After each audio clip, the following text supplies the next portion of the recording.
বিশ্ব ক্রিকেটের সুপারস্টার বিরাট কোহলির এই কান্নার দৃশ্য ছুঁয়ে গেছে গোটা বিশ্বের মানুষকে। প্রথমবারের মতো আইপিএল চ্যাম্পিয়ন হয়ে অর্ধাঙ্গিনী আনুশকা শর্মার সঙ্গে তার আবেগঘন দৃশ্য দাগ কেটেছে ভক্তদের মনে। এই প্রথমই আরসিবির ঘরে উঠল আইপিএল ট্রফি, কিন্তু কারো পৌষ মাস, কারো সর্বনাশ।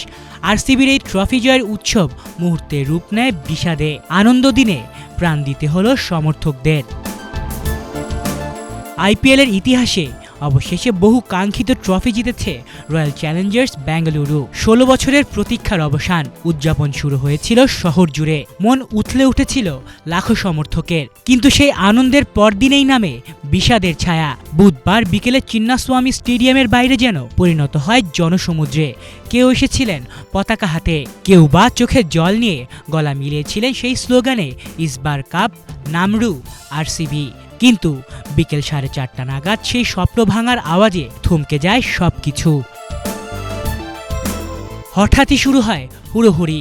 পরিস্থিতি সামাল দিতে হিমশিম খেতে থাকে পুলিশ ও স্বেচ্ছাসেবকরা। কিছু গেট বন্ধ থাকায় আটকে যায়, আর সেই ভিড়ের চাপে পদপিষ্ট হয়ে মৃত্যু হয় 11 জনের, আহত হন অন্তত 33 জন। কারো জীবন থেমে যায় স্টেডিয়ামের এক কোণে, কারো চোখ বন্ধ হয় হাসিমাখা মুখ নিয়েই। প্রথমে নীরব ছিল কর্তৃপক্ষ, তবে রাতে এক বিবৃতিতে শোক প্রকাশ করে তারা। সমর্থকের নিরাপত্তা সবসময় তাদের অগ্রাধিকার জানিয়ে ক্ষতিগ্রস্ত পরিবারগুলোর প্রতি আন্তরিক সমবেদনা প্রকাশ করে তারা। বিরাট কোহলি লিখেছেন, ভাষা খুঁজে পাচ্ছি না, এটি একটি হৃদয় বিদারক ঘটনা।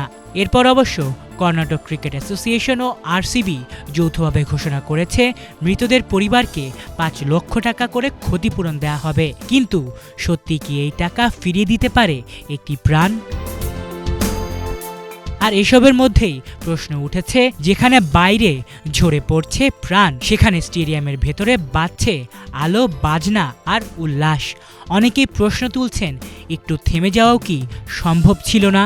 বিজয়ের উৎসবের ভিড়ে হারিয়ে গেল কিছু নাম, কিছু মুখ, যাদের বাড়ির মানুষ আর কোনোদিন ফিরে পাবে না। আজ আরসিবি চ্যাম্পিয়ন, কিন্তু কিছু পরিবারে আজীবনের মতো হারিয়ে গেছে আনন্দের সংজ্ঞা। আলিফ চৌধুরী, বাংলাভিশন স্পোর্টস।